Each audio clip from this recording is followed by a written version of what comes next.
মেহেরপুরে ৯ বছর বয়সী এক শিশুকে ধর্ষণের ঘটনায় মাত্র ২৯ দিনের মাথায় ধর্ষককে মৃত্যুদণ্ড দিয়েছে আদালত। রোববার দুপুরে এ রায় দেন মেহেরপুর নারী ও শিশু নির্যাতন দমন ট্রাইব্যুনাল।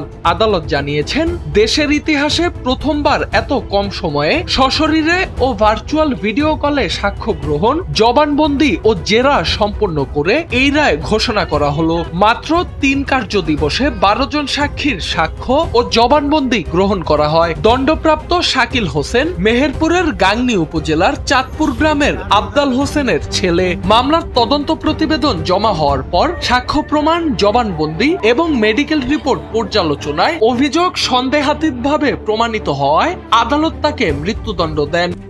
RICL TMX, যুগের পর যুগ স্থাপনা থাকে মজবুত। একই সঙ্গে ৩ লাখ টাকা জরিমানা ও অনাদায়ে আরো ১ বছরের কারাদণ্ডের আদেশ দেয়া হয়েছে।